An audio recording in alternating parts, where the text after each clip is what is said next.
I'm back to portraits because I have a backlog of portraits to make and I'm in a bit of a hurry.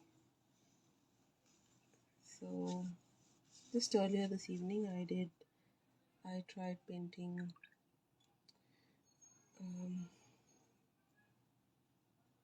Mother Teresa, and it was fun. It was quite a good challenge. In fact, what I did was for that portrait, I should show you what I did. Do I have? So what I did was I took some help from this postage stamp. The stamp of Mother Teresa is regular 20 rupee stamp that is issued by India Post, and an excellent example of how monochrome could be used to create a portrait. So I decided that I would try the same combination, and in my search for this color I stumbled upon a lovely color called Rose Madder. I think it's called Rose Madder. I'm just checking. Yeah, Rose Madder. Rose Madder is a lovely shade. It is not as bright as crimson. It has some cooler tones to it, and I thought, I mean, this would be the best. I had a lovely quote by Mother Teresa, among many quotes, of course, but one that has stayed with me a long time, and I decided to make a portrait of her with that quote. So here's what the end result was. This isn't well, it isn't as good as I would have hoped. It's not the same picture, obviously. It's another picture, but it's the same color combination. So that was what I was happy about. I was happy that the color I picked was went well with the stamp, and whoever gets this is going to obviously get the stamp as well, right? So that was earlier this evening. Now today, for the live, I'm going to paint. I have again a set of quotes. There are some women whose quotes I really enjoy. I really think they are wonderful, and one of those is Helen Keller. Helen Keller, the poet. She's known for her poetry. So Helen Keller says, "What I am looking for is not out there; it is in me." And I think this is so very pronounced. So it couldn't be clearer, right? I love this quote. So I'm gonna try and see if I can paint Helen Keller. And as my reference, I have this really ancient picture of Helen Keller, and I thought it would be nice to try another dark shade in my palette, which is sepia, because the photograph itself looks a bit sepia. So let's try sepia, and where I need to get darker, I am going to put a little bit of black into the sepia so that I can get the darkest shades that I need. Alright, after sepia starts off this light. It's a very gentle color, and as you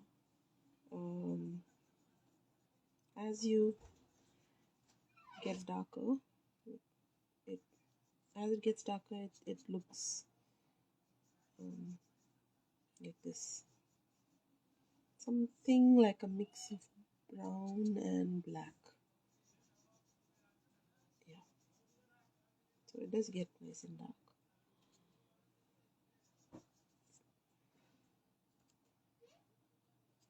It's the darkest brown I have on the palette.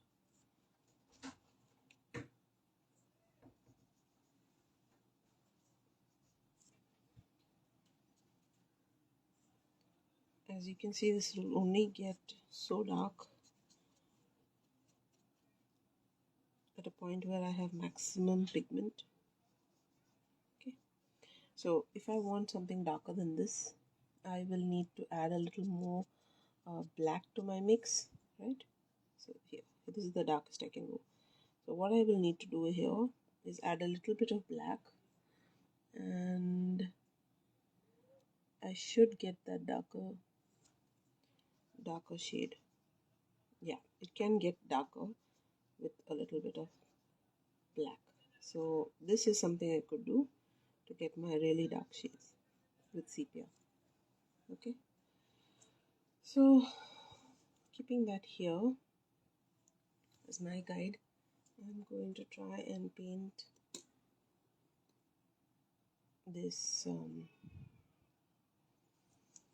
picture of Helen Keller.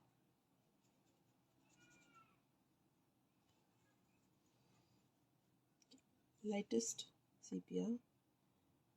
I want her face to fit in this space here.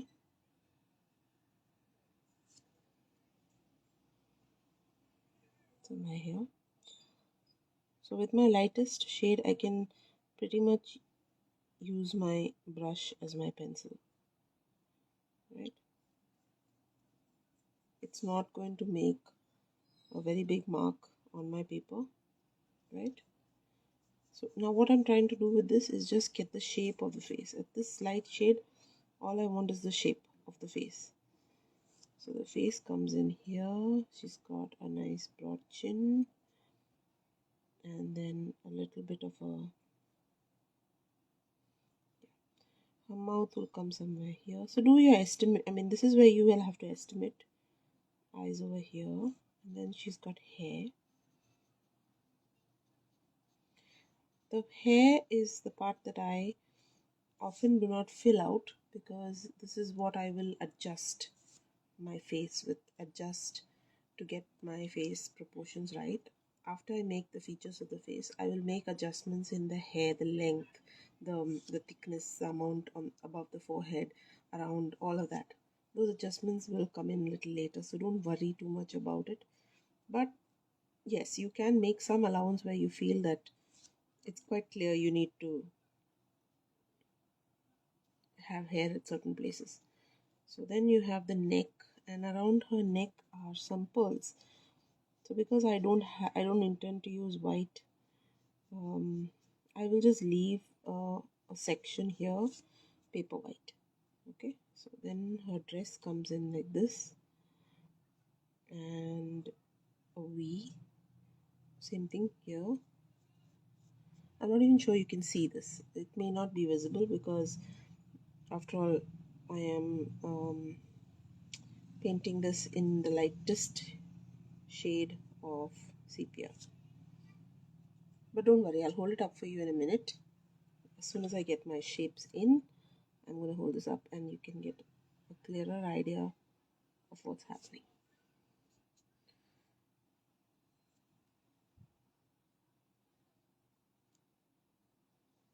Okay, so that's her dress.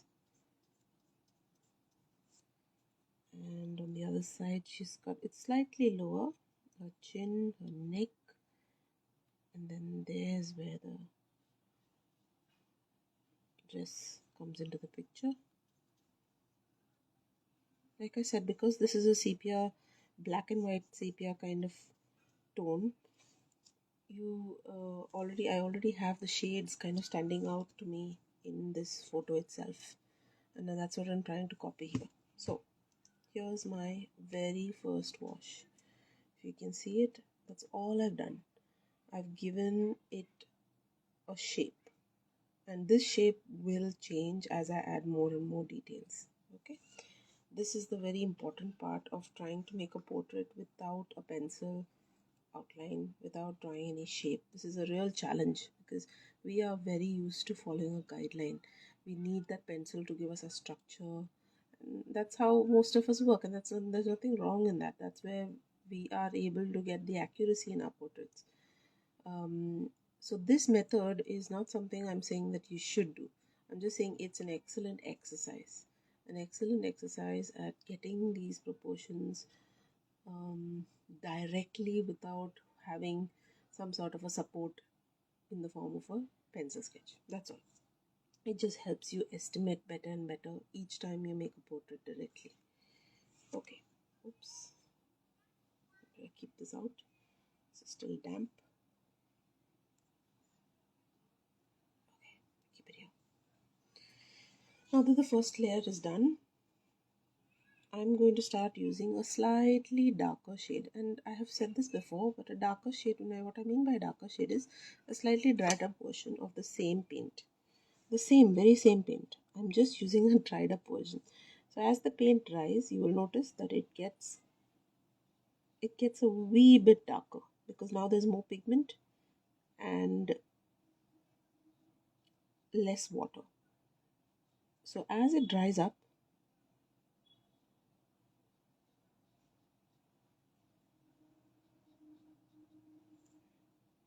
it gets a little bit darker. Okay, so I'm giving her neck area some bit of an outline. Now, like I said, the mouth tentatively is somewhere here.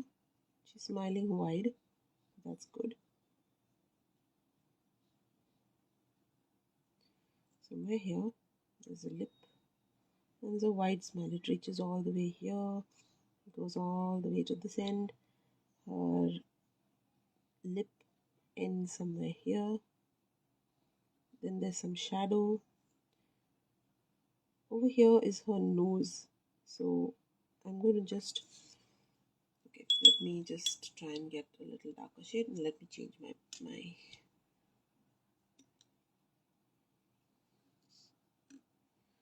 brush. Size 1, sepia again. Okay. With this size 1, I'll be able to get a little more accuracy.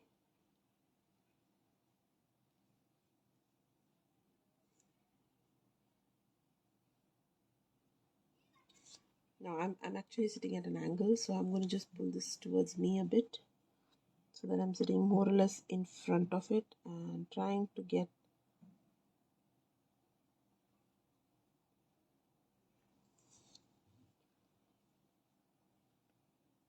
there's quite a bit of a shadow here under her eye, above her eye, above her eye and below her eyebrow. Don't worry about that. If you feel that I've applied it too dark, don't worry, it's going to lighten. Watercolor always lightens. And on this side, it's not so dark. Or rather, it's dark, but not as much. Okay. So these are just placeholders. Again, remember, this is probably not going to get seen once all our other layers on top of this come along. Okay. Here, now from the nose, I think this is where the eye would end. Whereas on the other side, the eye begins here and goes on till about here. Okay, so giving yourself these kind of dots, tentative lines, spaces, these are all good things.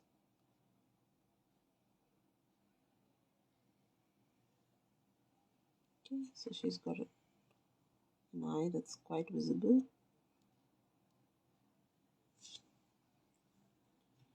Dipping in, darkening my paint.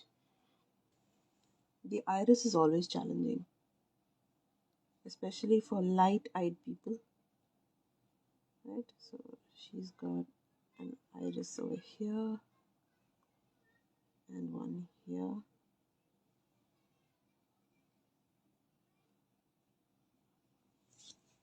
Go in and fill it up, leaving just a wee bit of a highlight.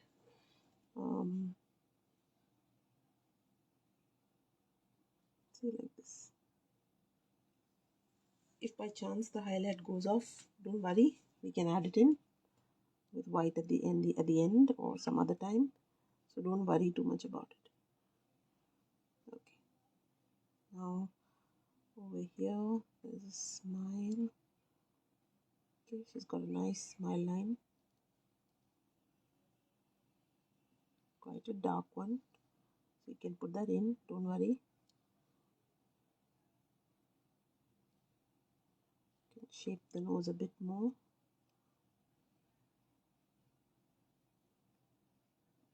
And the smile line continues on this side, which is the darker side of the face in the case of this portrait. Yeah. Keep a lookout for the shadows that you see on the face, the contours of the face. So here, for example, if you're looking at this picture, You'll find that the right side of her face is definitely darker than the left side. There are more shadows in this part which you'll probably need to capture. And even on the left side, the contours of the face, like near the chin, the jawline, these things are soft contours. You have to capture them in shades of light and dark. Otherwise, it's not going to look three-dimensional. Yeah. So these are things to keep an eye out for.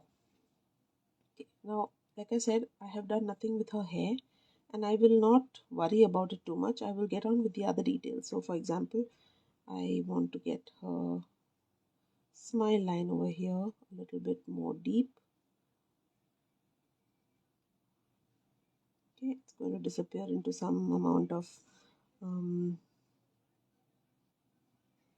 shadow.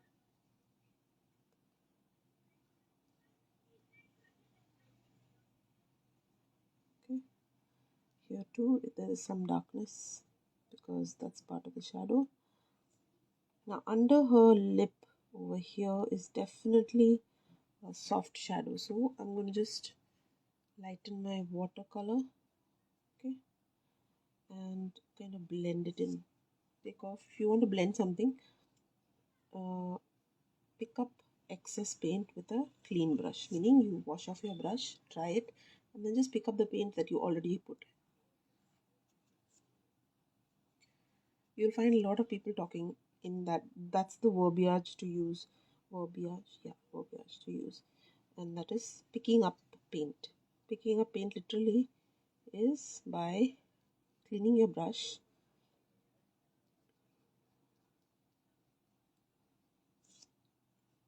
and putting it over the wet paint such that the paint can lift off. Okay, somewhere here will be the part of a face that we are going to have to define. Some darkness here, smile lines here, right? So this is the darkness I was talking about. Some here. As you run your brush over the paper, the color will start depositing, and then it will lighten. So your later strokes will start to get light. So reserve that for these wispy lines here and there that need to be very light. Instead of going in with light paint, take normal paint and simply paint the darker portions first, such that by the time you're ready to go on to the light portion, your brush holds a lighter hue of that paint. Yeah. Okay. I've done so many of these. I still talk like as if nobody's heard me. So pardon the repetitive explanations you may be hearing if you are here, if you've been here before. And now I distract myself. Distracting yourself while doing a portrait like this and getting into all the details is just as important as capturing all, focusing and capturing everything you can think of. Distraction means after I did this much of detail, my eye is starting to get tired because I'm worried now. Did I capture everything? So get onto the details that don't make that much of a difference. Like her hair. The hair is good. You need to get the proportion right, but does it matter how the hair sits? Whether it's all curving the right way? We just want a general idea that yes, okay, her hair is moving. It's a wavy sort of a hairstyle or whatever. So I call this distracting because that's exactly what it is, right? You've taken yourself and the focus of what you're trying to do away from these key things and onto other things that are less stressful to think through. Alright, now I'm going to try and get the shape of her jaw at this point. Okay, somewhere here her hairline comes in, then there's the ear, and the face is a little bit wider than I originally painted. So don't worry, just fix it. Let that extra bit which is light go out. Don't worry about it. But fix the jawline if you feel that it needs to be fixed. Okay. Now over here, her jawline is definitely darker. So I'm going to be generous with my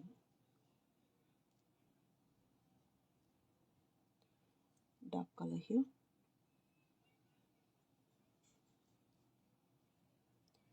Okay, just here. After apply this, go wet your brush and just smooth out the color. Smooth out the color here. Wet your brush and again just smooth out the color. The wetting of your brush is to take off the paint, but it needs to be damp so that you can make it smooth. Okay, now this side of the face is looking a bit shapeless. So with very light hue, I'm going to add some color here.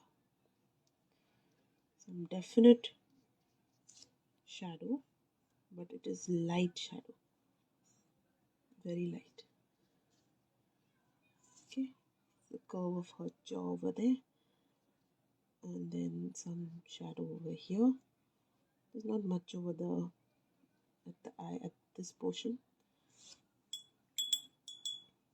And finally some over here. And there is always some on the side of the face that is near the hairline. So this side is facing the light, that side is not. So there will be some shadow here. You have to calculate or make allowance for all this. This side of the face, see, it's dark. Okay. While we're doing all this, we can extend our color downward to the rest of her body, and here I'm just going to go in a scallopy shape. Okay, why am I doing the scallopy shape? Because it's she's wearing some sort of pearls and you're leaving white, so in order for the white to stand out, you need to show these kind of little scallops. So here again, to give the white a shape, and to give the white a shape is to do something that's negative painting of sorts. Okay, so now from here I give that same sort of a scallopy shape. See, because what she's wearing is going to leave such a faint shadow under her, on the skin under the necklace or whatever she's wearing. So that shadow, capture that, clean your brush and lighten it so that it becomes nice and even.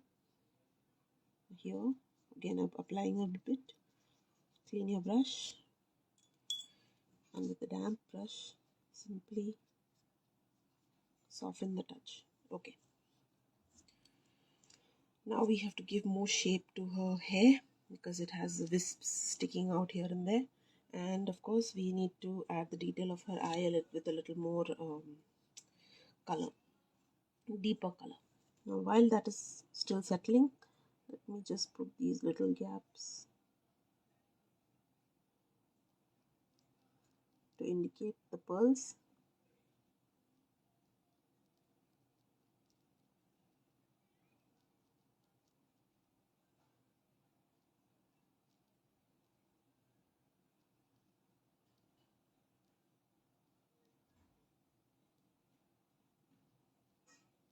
At a few places I'm going to actually show the pearl beads, like just indicate beads.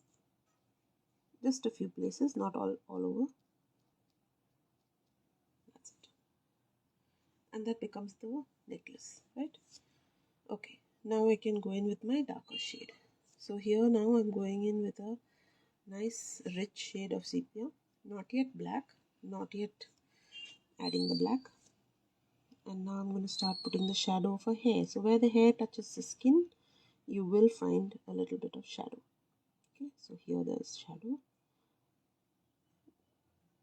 And the reason I'm not yet going with the darker shade is because I'm not entirely sure how far I want this paint to go. whether I want it to darken here or a little away. I'm still tentative.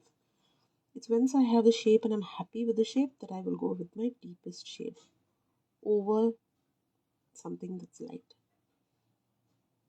Okay, so here there's some shape.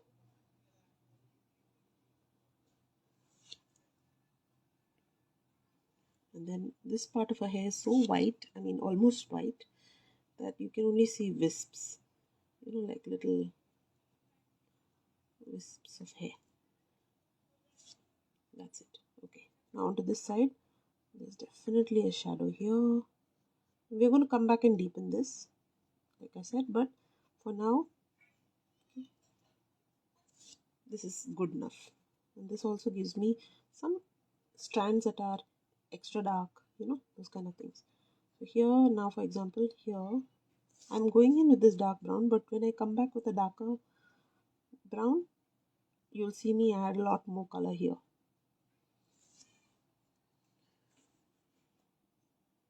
Okay, wispy hair all over the place. And this side of the hair is definitely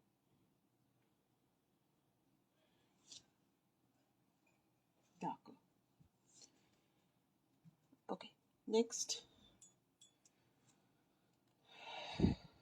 distractions. Now I'm going to get distracted by her outfit. Okay, so she's wearing some sort of a pretty dress that has some very lovely embroidery. I won't say embroidery, at least some sort of a pattern on it. Okay, I'm not sure if it's embroidery, so I'm going to try and see if I can capture that. So here it's quite dark. I'm going to worry. Maybe overall I'll just darken the whole dress a bit. So going in with sepia and my bigger brush, let me just darken it a bit. Oops, strand of hair. Okay, so that's me trying to darken it just a wee bit more than her skin tone. Okay, this is so I can save the time that I will otherwise spend with my small brush and put that detail in here.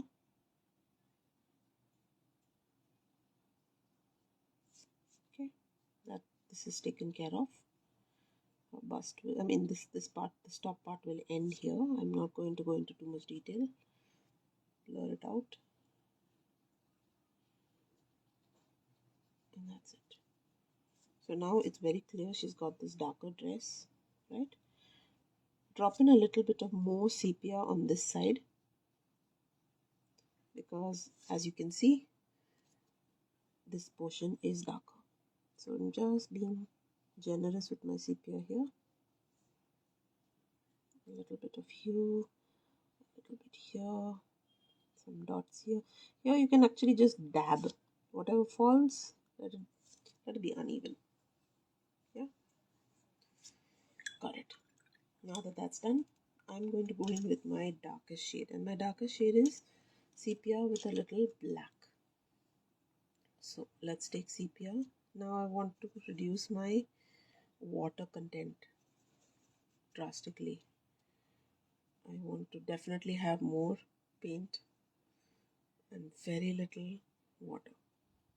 Okay, I will show you this on a piece of paper. Let me see.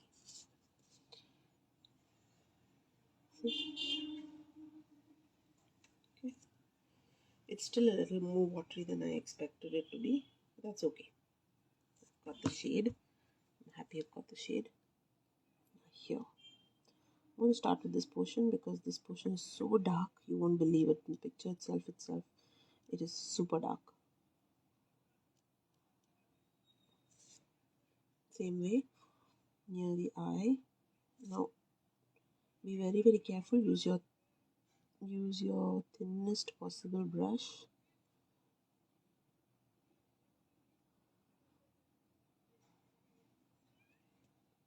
Same here. Give her eye that outline. Catch give this bit an outline.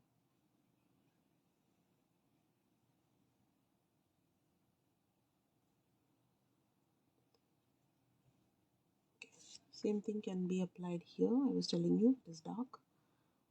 This whole section here is dark. Apply that same color here in certain areas, not everywhere.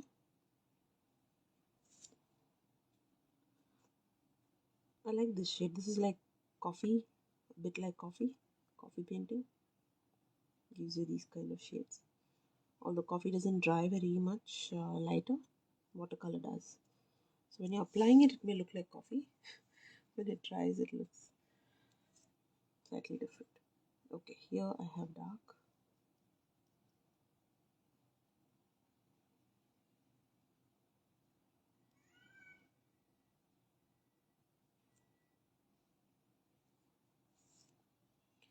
A little bit of darkness here again.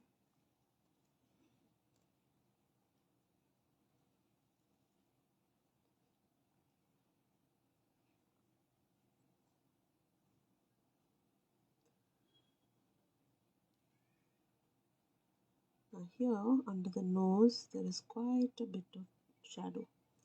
I've been very hesitant with it because I'm just being very careful, but I'm gonna have to definitely darken my shades here.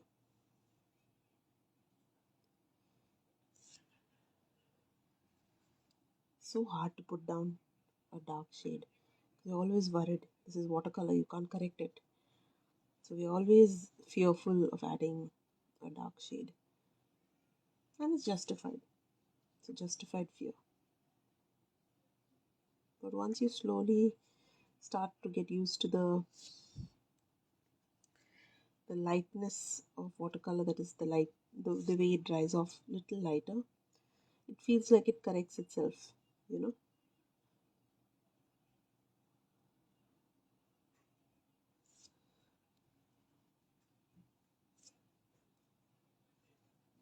So her lip is actually starting here. But you see that gap is the gap of her teeth. Yeah, that's it.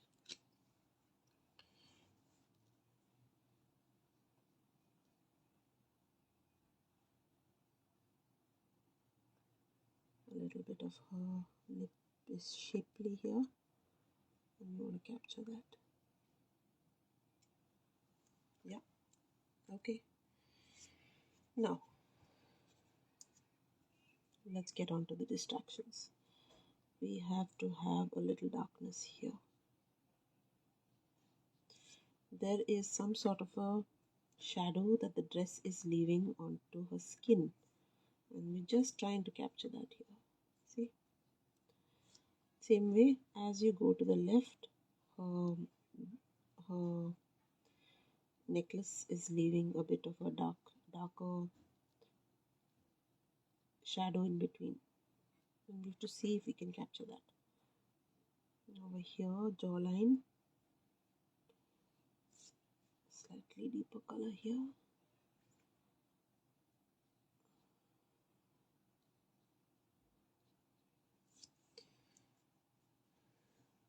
Pick up. If you are unhappy, pick up.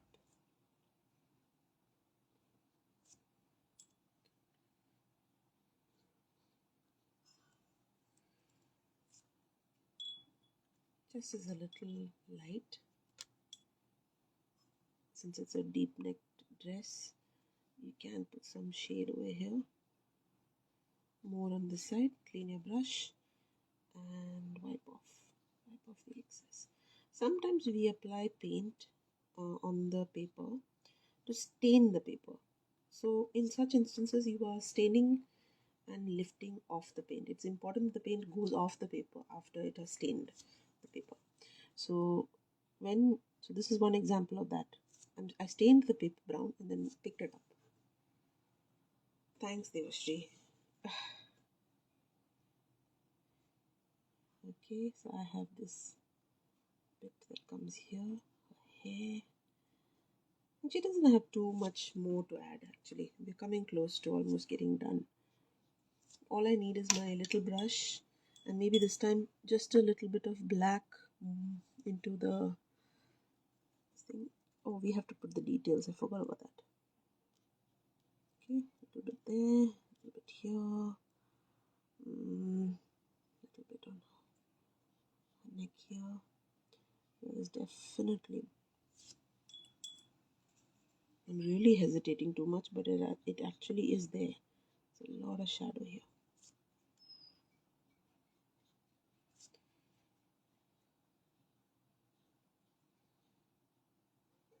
Okay. For the rest of her dress, if you want, you can detail it. If you don't, you're free to forget it. It's really not going to make a difference to her portrait. So here she's got a little bit of some design that goes this way, flowers, and then a kind of a flowery thing out here. Okay, and this thing goes here. Yeah, it's got a curve here, and some leaves, some lines. Don't be very caught up in this. It's really not worth it. What all you want to see is that there's some design and you've tried to capture the design. That's it. Okay, so there's that. Some lines going down, double lines. And the other side, it's even, I mean, the darkness, it's so dark that you can just see a few lines here and then that's it. And so keep it wispy, light at certain places.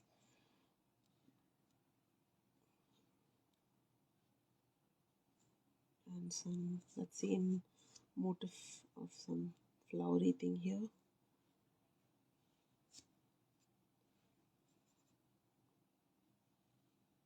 Yeah, that's it. If you've got any sepia left, you could just run your thin brush gently along this to give it just a bit of shadow. And I would stop now because I can go on and on. It's very easy to go on and on. A little bit of shadow here and pick it up. That's Helen Keller for you. And Helen Keller says, what I am looking for is not out there. Let's write that down.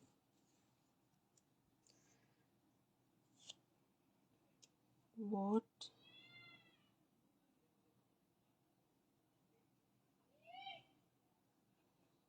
I am looking for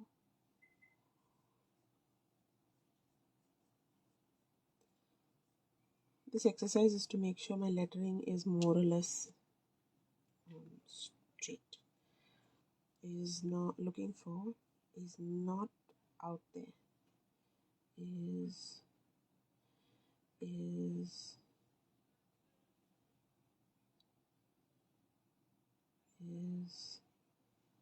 not out there.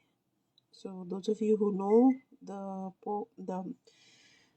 layout of my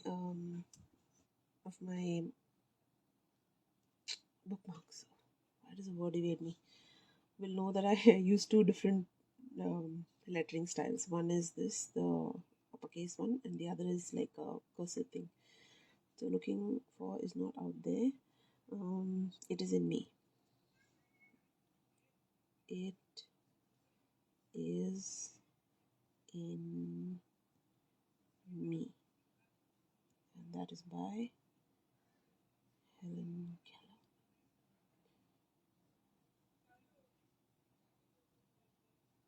She's a very inspiring person, very inspiring. I was listening to a podcast about Helen Keller and how she really overcame so many odds in order to contribute to the world all that she has contributed. Truly inspiring.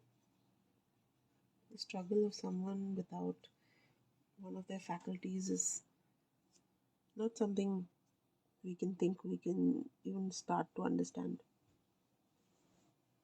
So what,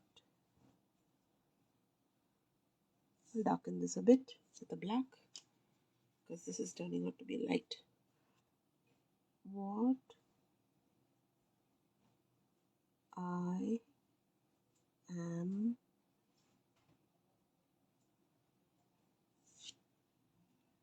looking for.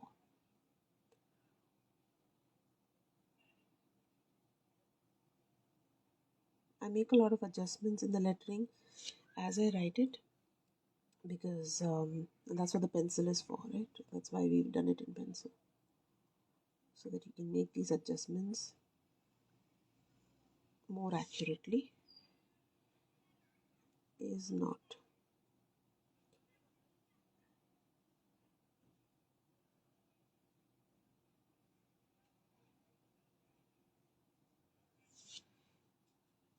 out there.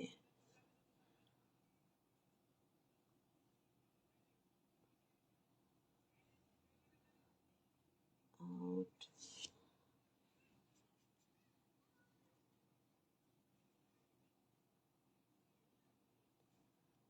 there.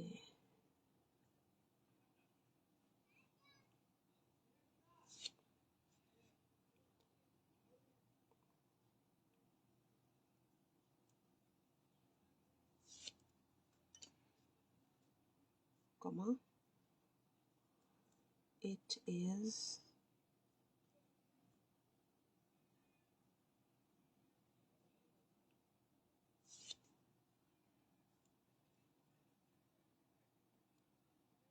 I always estimate too little for my lettering. I somehow feel like oh, that much paint is enough, I don't need to make more, and then I invariably have to make more. Always underestimate. In me. There. So stop. Going a little higher. Helen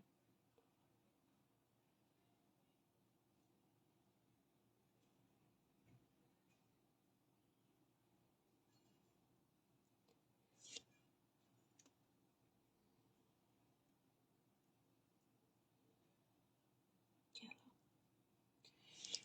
Pencil marks are going to be there. Now leave that. It needs to dry fully before you go in with an eraser. Please do not go in with an eraser beforehand. Be patient.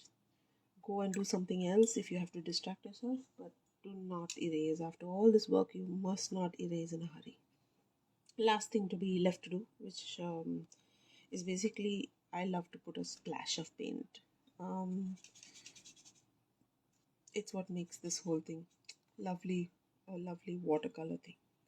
So I'm going to cover her face, and so that the drops don't land up on her face, but they can go all over the place otherwise. See? And that's it. I will erase this and take a picture of it. Now I'm just got to clean my desk, otherwise the bottom of my, yeah, there you go. That's Helen Keller for you.